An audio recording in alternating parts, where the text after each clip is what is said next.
Hi, Steve Gamache with a Chef Knives to Go quick look product video. Today we're looking at the Sakai Takayuki Ginsan Gyuto 240mm. This line of knives has a core steel of Ginsan or G3 Ginsanko. There's a few different names for it, but it's a really nice stainless steel that has really great all-around characteristics. And the heat treat rating on this core steel is about 60 to 61 Rockwell. The construction of this is a stainless steel cladding, a softer stainless cladding over the top of that core. So you can see it's got a kind of a matte, fairly shiny finish. It's not a mirror polish by any means, but you can see the core steel exposed at the edge. This has a real nice look to the core line where the cladding gives way to the core. Really a sharp-looking knife.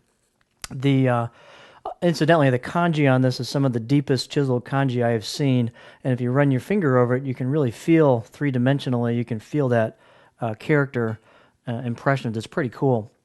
And it's also got some embossed, stamped characters on the back as well, so two different styles of kanji on this knife on either side.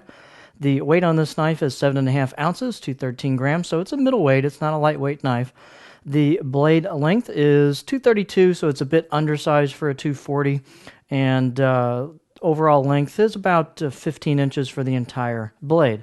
The spine at the base is 3.1, so this is not a laser thin style knife. That's not what it does, and I'll explain more about that. But there are some advantages to having a thicker spine, which we'll get to. So it's about 3.1 right above the heel, but then it tapers down. And the great thing about this knife and why it cuts so well, which it really does, is that it's a gradual distal taper all the way down as you go, and it gets thinner and thinner towards the tip, and when you hit the grind of the knife, it really thins out. So it's a gradual distal taper the entire way through the blade. The heel of this knife is about 47.8, and that's kind of right in the wheelhouse for traditional sizing on a little undersized 240. The handle type, the site says it's octagonal ebony. It is an octagonal handle with a black buffalo horn ferrule. To me, it's not quite as heavy as some of the ebonies I've seen from, let's say, Kinesuke and their Fujiyama series.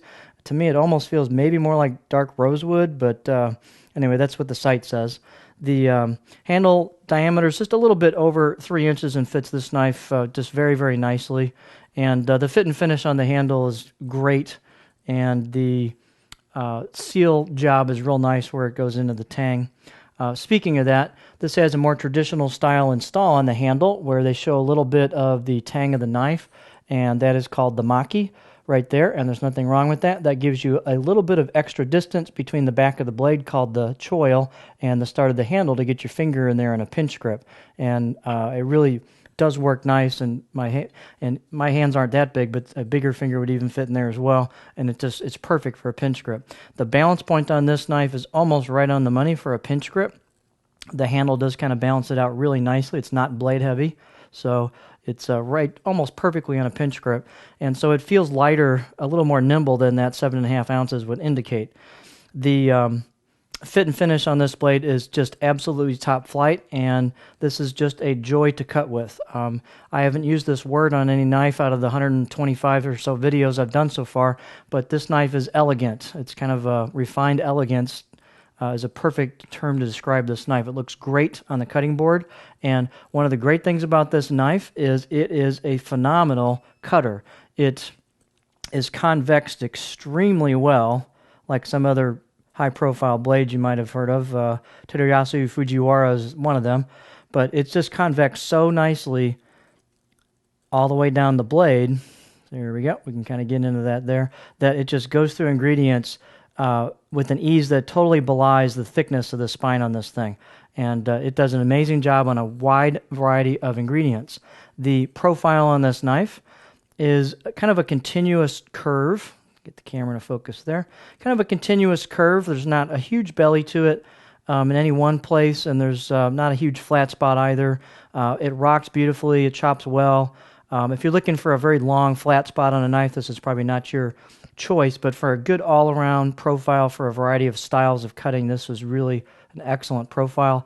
The knife is not super thin, but it does thin out quite well at the edge, thanks to that great convexing. It looks quite 50-50 to me on the board and also looking at it here. The out-of-the-box edge is very good on this. I'd give it maybe a 6 out of 10. It could use a little bit of tooth, which is very easy to put on this, and you could put a better edge on this and make it cut even better than it does. I have to admit, I'm kind of falling in love with this knife. It works on all kinds of ingredients. It blows through things like onions and carrots very easily, and it also I put it through butternut squash, and even when you're cutting the ends off a whole squash, it just goes through that just like butter. So it moves food out of the way extremely effectively. It's quite non-stick, even given that it doesn't have dimples or hammer marks or any of those other kind of Nijichi or other finishes. It really is quite non-stick, and that's mainly due to the geometry of the knife, pushing the food away very, very well. Something else I'd like to add, just using this in a home environment, is that I've grown to really like the undersized 240s. So this is about 232, anywhere in the 230-ish, a little over range, does work quite nicely, I find, in a home environment because you don't need quite a big a board and as much workspace as you do with, let's say, an oversized 240 that might be 246 or something, almost getting into a 250 size. And you can still get over quite a bit of product, much more so than on a 210, and it doesn't take quite the amount of space that a full-on 240 or oversized 240 takes. I find it's a great intermediate size for home use. This is an awesome, awesome knife. It's beautiful to look at. It's fabulous fit and finish, and it's a great, great, great performer.